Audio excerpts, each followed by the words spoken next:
хувийн орлогын албан татварыг 1% болгоё гэж ярьж байна.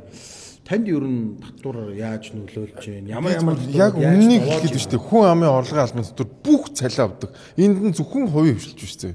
Ерөөсө төр хувь ерөөсө ингэ бүх цалин авдаг хүмүүст хамааралтай ийм татвар байхгүй. Хэрвээ энэ татвар 1% болчих юм бол энэ эмч, багш те энэ төрд ажилладаг хүмүүс дээрээс нь бид нар ингээд бүгдээрнгийнх нь орлого 10% өснө. Энд чи айгүй том. Дээрээс нь ингээд татвар буулгах маягаар хүмүүсийн орлого өснө инфляцид нөлөөлөхгүй бас. А дээрээс нь нөгөө нэг бид нар данхаачлаа гэдэг төрчин хөөрхөн тэр хэмжээгээр жижигрээд ирэх байхгүй. Энэ өөрөө нийгмийн хувьд бол нийгэм бол эдийн засгийн хувьд амар өндөр ач холбогдолтой. Гол нь манай нөгөө нэг байсгээ сайд болоод идэг ахгүй маань одоо буулгах юм болов уу яах юм. Ичихгүй тэгэл буцаал сайд болоод ирэх. Татвар ер нь яаж нөлөөлж байна амьдралд? Одоо ер нь ийм байна манайхаа. Одоо бид нар чинь ковидын дараах үед амьдарч байна. Ковидын үед бол үнэхээр аж ахуй нэгжүүд үнэхээр сөхөрсөн. Одоо яг үнэндээ малаар бол зуданд нэрвэгдсэн. Одоо хэдхэн өстө нөгөө зудны дараа амьд үлдсэн малууд л хөрхи ингээл өстө живчгнэл зогсож штэ. Тэгэхэд нөгөө нэг дэлгэнгээл ирсэн ингээл өвс өгөөг мөртөл ингээл шувтраад байгаа хөө. Тэгэхээр чи одоо тэгээд цаана амьд үлдэх мал ер нь үлдэх юм уу юу гэдэг нь. Хоёрдугаарт эдийн засаг үнэхээр муудаж байгаа нь мэдрэгдэж байна. Одоо яг өмнөх жилийнхтэй харьцуулах юм бол манай маш олон ажиллаж байгаа. Худалдааны компани 30-аас 50% бол өнгөрсөн жилийн мөн үеийнхээс борлуулалт буурчлаа шүү гэж хэлээд байгаа. Тэгэд борлуулалт нь буурсан. Тэгсэн мөртлөө татвар нь ийм өндөр хэвээрээ байгаад байгаа юм бол дахиад амар олон компаниуд одоо дампуур шүү дээ. Тэгэхээр одоо биднэрт нэг жоохон сэхээ авах, нэг жоохон тэнхэрхгүй хэрэгтэй байна. Тийм учраас энэ нэг татваруудаа буулгаад өгөөч. Тэгэд одоо би шинэ татварын хуулийн нэмэлт өөрчлөлт оруулах гэж байгаа юм лээ сонслоо.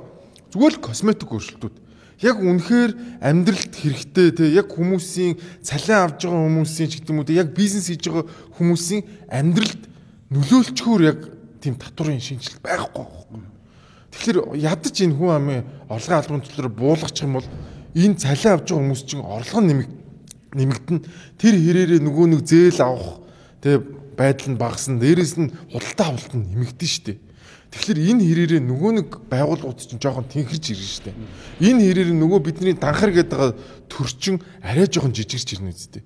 Тэгэхээр энэ бол аюул чухал байна. Одоо тэгэхээр ингээд хасчихарч нөгөө төсвийн орон зайд маш их хэдий их. Ер нь бол манайхаа эдийн засгийн мэдлэг аюул муутай юм билээ. Ер нь манай энэ сангийн яамны сайд мэдээ ярьж байгаа. Татвар буулгахлаар татварын нөөц суур нэмэгддэг. Энийг ран гэдэг хүн мөрийгаараа тайлбарлсан байдаг. Раны мөрий юу хэлдэг вэ гэхээр татвар тодорхой хэмжээнд буураад ороод ирэнгүүт татварын нөөц суур чинь бааз чинь нэмэгдэд эсэргээрээ нөгөө татварын чинь орлого нэмэгддэм юм аа. Нөгөө нэг 10 хүнээс татвар авдаг байсан бол 100 хүн татвар төлөх сонирхолтой болоод 90 хүн нэмэгдээд ороод ирдэг байхгүй. Тэгэнгүүт чинь татварын бааз суурь нэмэгдэнэ. Нөгөө хүмүүс чинь татвар төлөх сонирхолтой болдог байхгүй. Тэгэхээр нөгөө ингээд дэлхий дээр аль хэдийн ингээд эдийн засгийн онлоороо мөрийн зургийг зурчаад хад манайха одоо болч судлаагүй.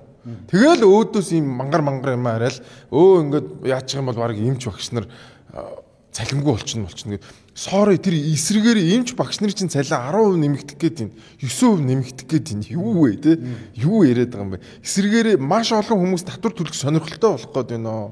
Энийг дэмжээч л гэж хэлмээр. Тэгээд хамгийн гол нь ковидын дараа амьд үлдсэн цөөхөн хэдэн компаниуд одоо үнэхээр амьд тавихад бэлэн байна.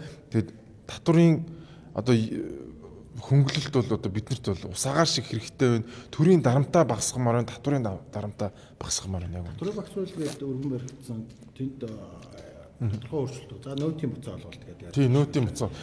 Харин ингээл харахаар нөгөө нэг 800 мянган төгрөгийн дотор ингээл 100 буцаана гээл те ингээл нэг юм дахиад нэг юм аргацаасан нэг юм жижигхэн байлгах гэсэн. Тэгээ ингээд хамгийн гол нь цаад философи нь юу яваад ийм гэхээр төсвийн одоо татварын орлогоо багасгахгүй гэдэг тийм философи яваад байгаа болохоос уг нь татварын тэр одоо багц хуулийн гол зорилго нь хувийн хвшлээ хөлдөр нь босгоё гэдэг концепцэд орж ирэх ёстой шүү дээ. А гэтэл гол концепц нь аль болох бага татварыг буулгаад аль болох төсөвтөө хүндрэл учруулахгүйгээр энэ татварын хуулийг оруулах гэдэг ийм ороод ирж байгаа. Тэгэхээр анханасаа татварын реформыг хийж байгаа философи нь өөрөө буруу явжингууд дагаад явж байгаа татварын хууль чинь өөрөө зүгээр нэг юм косметик, нэг юм аргацаасан, нэг жижиг өөрчлөлт хийсэн, нэг татвар буурж байгаа юм шиг харагдсан нэг ийм л юм болчихж байгаа байхгүй.